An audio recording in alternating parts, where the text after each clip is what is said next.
Hey everyone, welcome back for another deep dive. Yeah, excited to be here. Today we're tackling something I think we all struggle with, at least from time to time, getting enough sleep. Yes. And managing those daily stresses and anxieties. For sure. It's like they go hand in hand, right? Oh, absolutely. They definitely feed off each other. So to help us all out, we've combed through a bunch of research, articles, studies, the whole works. Yep, tried to pull out the most useful stuff. Exactly, the stuff that we can all actually use to, make a difference in our lives. Practical tips? Yeah, because what's the point of knowing all this stuff if you can't actually do anything with it, right? Exactly, yeah. So let's start with sleep. Okay. What are some of the things that we can do to make sure we're actually getting enough? Well, one of the biggest things that kept coming up over and over again was this idea of a consistent sleep schedule. Oh, like going to bed and waking up at the same time every day. Yes, exactly. Even on the weekends. Even on the weekends. Yeah, no, I know. It's tough, but it's tough. The research is pretty clear on this one. It is. And, it's all about that circadian rhythm. That's our body's natural sleep-wake cycle, right? Right. It's like an internal clock. And if we keep messing with it, Yeah, if we keep changing it up, it can really throw things off. yeah, it can affect our sleep quality, Big time. our mood, our energy levels. Everything. Yeah, everything. So consistency is key. Okay, so we're sticking to a schedule. Uh-huh. What else can we do to, set ourselves up for sleep success? Well, think about creating a relaxing bedtime routine. Ooh, I like this. It's kind of like signaling to your body and mind that it's time to wind down. Like a transition period. Yeah, exactly, a transition period. So what kind of things are we talking about here? So some of the sources mention things like taking a warm bath, Oh, I love a good bath. right? Or reading a book, but maybe a physical book, not an e-reader. Yeah, gotta stay away from those screens. Exactly, the blue light. Right, we'll get to that in a second. Yeah. Or even just listening to some calming music, whatever helps you relax. It's about creating that separation between the day and sleep. Exactly. I like to think of it as telling my brain, okay, time to power down. Yeah, love that. Like shutting off the computer at the end of the day. Perfect analogy. And speaking of shutting things off, what about our sleep environment? That's huge too. Does it really make that much of a difference? It really does. Okay, so spill the secrets. The ideal sleep environment is dark, Okay, quiet, and cool. makes sense. These conditions really promote deep, restful sleep. So blackout curtains. Yes, blackout curtains or a sleep mask if you need to. Earplugs if it's noisy. Exactly. Earplugs, white noise machine, whatever works. And of course, the temperature. Temperature's important, yeah. I'm definitely one of those people who needs it to be cool to sit. Me too, yeah. Okay, so we've talked about routine, environment. Now let's talk about that blue light thing. Oh yeah, the blue light. We've all heard about it. Right, it's everywhere these days. It seems like it's kind of a big deal when it comes to sleep. It is a big deal. So blue light is emitted from all our electronic devices. Phones, computers, TVs, you name it. Exactly. And the problem is, this blue light can actually suppress melatonin production. And melatonin is the hormone that tells our bodies it's time for sleep. Right. So when we're exposed to blue light in the evening, especially right before bed, Yeah. it can trick our brains into thinking it's still daytime.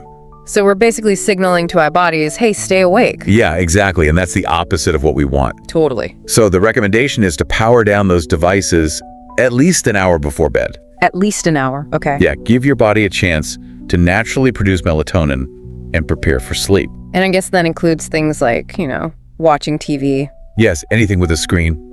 Okay, good to know. Yeah. And what about, that evening glass of wine or cup of coffee? Well, that's another interesting one. I know a lot of people like to unwind with a drink. Yeah, and while it might feel relaxing at first, both caffeine and alcohol can disrupt our sleep later in the night. Really? I thought alcohol made you sleepy.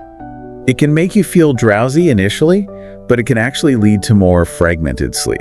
Meaning you're not getting that deep restorative sleep. Exactly. You might wake up more during the night or feel less rested in the morning. That makes sense. So it's best to avoid them close to bedtime. Yeah, if you're struggling with sleep, that's definitely something to consider.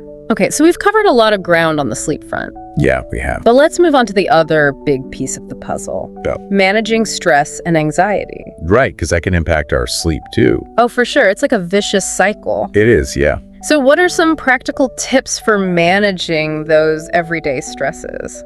Well, one technique that kept popping up was deep breathing exercises. Deep breathing seems simple enough. It is simple, but it's surprisingly effective. Okay, I'm intrigued. Tell me more.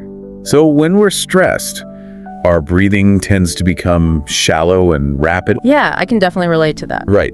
But when we consciously slow down our breathing and take those deep belly breaths, it actually sends a signal to our nervous system to calm down. Like hitting the reset button? Exactly. It's like a reset button for our bodies. Okay, that's actually pretty cool. Yeah, and it's something you can do anywhere, anytime. No special equipment required. Nope, just your breath. I bet. And it can be really helpful in those moments when you feel that stress and anxiety starting to build. Like a quick and easy way to de-escalate the situation. Exactly. So deep breathing, check. Check. What else have you got for us? Well, another big one was regular physical activity. Exercise. Yep, exercise. Now, I know we all know that exercise is good for us. Right. But how does it help with stress and anxiety? Well, for one, it releases endorphins. Those feel-good chemicals. Exactly, those feel-good chemicals, and they have mood-boosting effects. So it literally makes us feel happier. Yeah, it can literally make us feel happier. And it's also a healthy way to channel that pent-up energy that often comes with stress. Yeah, like getting those frustrations out. Yeah, instead of letting it bottle up inside. So it's not just good for the body, it's good for the mind, too. Absolutely, both are connected. Okay, so we're breathing deeply, we're moving our bodies. What else can we do to take care of ourselves? Well, this might sound a little indulgent, but prioritizing self-care is incredibly important. Self-care, like doing things we enjoy. Exactly. Things that bring us joy and relaxation. But sometimes that feels so selfish. I know, it can feel that way. Especially when we're busy and have so much on our plates. Yeah, but it's not selfish at all. So how do we reframe that thinking? Think of it as essential maintenance. Like for our mental and emotional well-being. Exactly. It's like recharging your batteries. Because if we're constantly running on empty. Yeah, if we're always go, go, go. We're not going to be able to show up as our best selves. Right, we'll burn out. And that's not good for anyone. Nope, not good for us, not good for the people around us. So self-care is a must. It is a must. And what kind of things are we talking about here? It could be anything you enjoy, like reading, spending time in nature, pursuing a hobby. Like taking a dance class or painting. Exactly. Whatever brings you joy and helps you relax. It's about intentionally making time for yourself. Absolutely. And I think that leads us perfectly into our next topic. Okay. Mindfulness. Yes, mindfulness. Now, I'll admit, this one always seemed a little woo-woo to me. I get it. It can sound a bit abstract. But I'm open to learning more. Okay, well, at its core, mindfulness is about paying attention to the present moment. Like being in the here and now? Yes, exactly. Being fully present in whatever you're doing. Without judgment? Yes, without judgment, just observing. But our minds are so busy. They are. Constantly racing between the past and the future. Right. Worrying about things that have already happened. Or things that might happen. And it's exhausting. It is exhausting. So mindfulness is about gently bringing our attention back to the present. Okay, so how do we actually do that? Well, there are different techniques, but one simple way is to focus on your senses.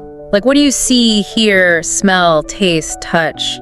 Exactly. Really tune into those sensations. So even something as simple as noticing the feeling of your feet on the ground. Yep, or the taste of your coffee in the morning. That can be mindfulness. It can be, yeah. That's about bringing awareness to the present moment. And that can help us feel more grounded and centered. Exactly. It's like an anchor in the midst of the chaos. Okay, I'm starting to get it. Good. And last but not least, we need to talk about the importance of seeking support. Yes, this is so important. Especially when those feelings of stress and anxiety become overwhelming. Absolutely. It's okay to reach out for help. Like talking to a friend or family member. Yes. Talking to someone you trust can make a huge difference. Just having someone to listen and offer support. Exactly. And if you need more specialized help, there are therapists, counselors, support groups. It's not a sign of weakness to seek professional help. Not at all. It's a sign of strength. It shows that you're taking care of yourself. Exactly. And that you're committed to your well-being. So to recap, we've talked about a lot today. We have. For better sleep, it's all about consistency. Creating a relaxing bedtime routine. Yes. Optimizing our sleep environment.